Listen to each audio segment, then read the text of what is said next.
اب یہ 70 سال جو ہم 60 سال 50 سال جتنی خدا نے آپ کو زندگی دی، ہم نے کیا بن کے آخرت میں اٹھنا ہے؟ کبھی تو یہ ہے کہ مولانا نمازیں زیادہ سے زیادہ پڑھیں، روزے زیادہ سے زیادہ رکھیں، خطبہ کے لیے ہے مجلسیں زیادہ سے زیادہ پڑھیں۔ وہ کون سا کام ہے جس چیز کے کرنے سے ہم مقصد انسانیت اور ہدف انسانیت کو پورا کریں گے؟ ہمارے حوزہ علمیہ میں ایک ڈیفینیشن آف ہیومن بتائی جاتی ہے کہ انسان کہتے کسے ہیں؟ تو عمومی تعریف جو انسان کی گئی وہ یہ تھی کہ الانسان و حیوان ناطق، انسان ایک ایسا حیوان ہے جو بولتا ہے، صاحب نطق ہے۔ لیکن آج کل جو علماء جدید ہیں وہ اس تعریف کو نہیں مانتے، کہتے ہیں اگر صرف بولنا کمال بشر ہوتا، بولتا تو طوطا بھی ہے۔ آپ کسی گھر میں گئے، طوطے نے آپ کو سلام کیا، کچھ طوطے 2000 ورڈز بولتے ہیں، کچھ طوطے 5000 ورڈز بولتے ہیں، اور کہا اگر خدا نہ خواستہ کوئی انسان پیدا ہوا پیدائشی گونگا تھا تو کیا وہ کمال بشر تک نہیں پہنچ سکتا؟ کتنے ایسے انسان ہیں جن کو بولنے کی توانائی نہیں ہے، کئی ایسے ہیں جن کو سننے کی توانائی نہیں ہے، تو کیا وہ ناقص انسان ہیں؟ کیا وہ سفر انسان کامل کو طے نہیں کر سکتے؟ یعنی ڈیفینیشن آف ہیومن یہ نہیں ہے کہ انسان اسے کہتے ہیں جسے بولنے کی صلاحیت ہے۔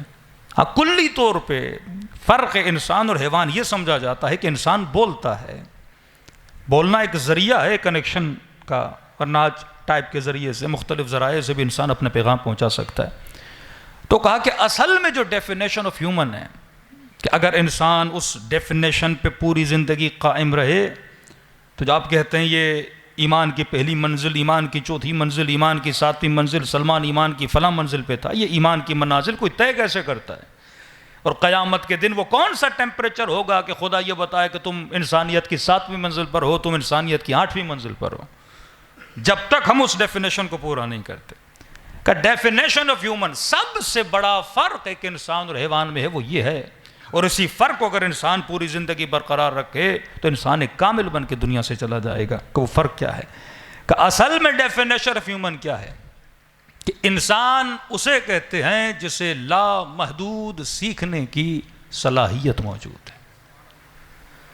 یہ چیز حیوان میں نہیں ہے۔ آپ ایک بندر کو سرکس میں لا کے محدود تعلیم دے سکتے ہو، ایک شیر کو سرکس میں لا کے ہلکا پھلکا سکھا سکتے ہو، لیکن آپ کسی بندر کو ڈاکٹر نہیں بنا سکتے، کسی بندر کو کمپلیٹلی ڈرائیور نہیں بنا سکتے، مینیجر نہیں بنا سکتے، اپنا سیکرٹری بنا کے آفس میں نہیں رکھ سکتے۔ تبھی کہا کہ یونیورسٹیز انسانوں کے لیے بنی، اسکولز انسانوں کے لیے بنے، مدارس انسانوں کے لیے بنے۔ یہ مجالس کس کے لیے رکھی گئیں؟ انسانوں کے لیے رکھی گئی۔ فرش عزا کس کے لیے بچھایا جاتا ہے؟ انسانوں کے لیے بچھایا جاتا ہے۔ کیونکہ خدا نے آپ کو یہ صلاحیت دی کہ آپ کے اندر لامحدود سیکھنے کی صلاحیت موجود ہے۔ اب یہاں پہ دوسرا جملہ، اگر کوئی انسان نما جسم رکھے پر اس کے اندر سیکھنے کی صلاحیت نہ ہو، پھر سورہ جمعہ اولئک کالحمار بل ہم، کہ وہ گدھے کی طرح ہیں بلکہ اس سے کیا ہیں؟ بدتر ہیں۔ کیونکہ کتابیں ہوں پر سیکھنے کی صلاحیت نہ ہو۔ ایک انسان کو یونیورسٹی میں داخلہ کروائیں اور اسی دن کسی گدھے کا بھی داخلہ کروائیں، فرق کا پتہ کیسے چلے گا؟ 4 سال کے بعد اگر ڈگری لے کر نکلا تو انسان، لیکن 4 سال کے بعد گدھا پھر بھی کیا رہتا ہے؟ گدھے کے گدھا رہتا ہے۔ تو انبیاء کے ساتھ، اولیاء کے ساتھ بیٹھنا کمال نہیں ہے، ان کی محفل میں بیٹھ کے سلمان بننا کمال ہے۔ یہ فرق ہے فکر اہل بیت کا اور غیر افکار اہل بیت کا۔ ہم کہتے ہیں بڑے بڑوں سے بیٹھے، لیکن بیٹھنے کا فائدہ یہ ہے کہ ان کے ساتھ بیٹھنے کے ساتھ کچھ سیکھے۔ تو اگر ہم زیادہ سے زیادہ انسان بننا چاہتے ہیں تو ہمیں زیادہ سے زیادہ علم حاصل کرنا ہوگا۔ جتنی صلاحیت علمی ہماری زیادہ ہوگی اتنا ہمارا معیار انسانی زیادہ ہوگا۔ صلوات پڑھے محمد و آل محمد۔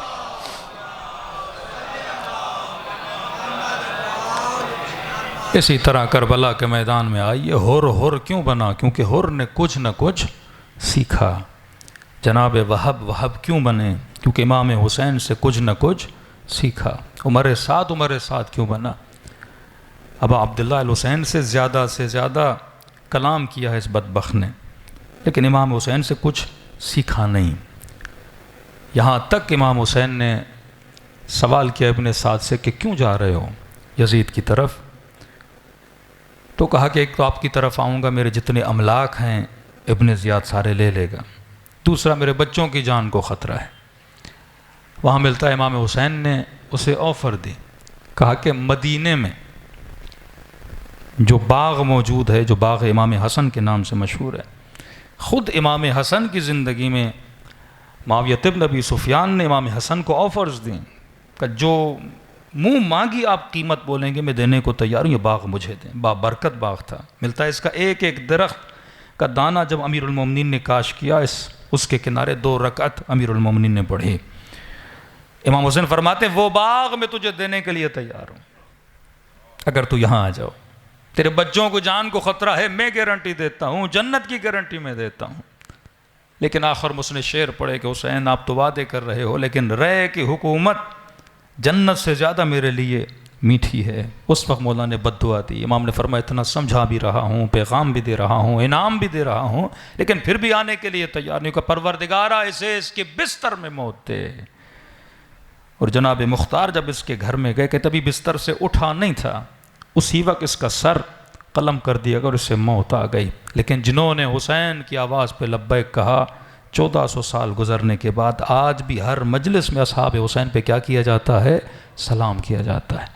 تو اگر بقا سے محبت کرو گے تو خدا باقی رکھے گا۔ عاشق زوال نہ بنو، عاشق بقا بنو۔ کسی نے کہا مولا حسین آپ کی کربلا آ نہیں سکتا، غریب ہوں، بیمار ہوں۔ امام حسین نے فرمایا اگر آ سکو تو کربلا ضرور آؤ، کیونکہ مرنے کے بعد احساس ہوگا کہ زیارت ابا عبداللہ الحسین کا ثواب کتنا زیادہ ہے۔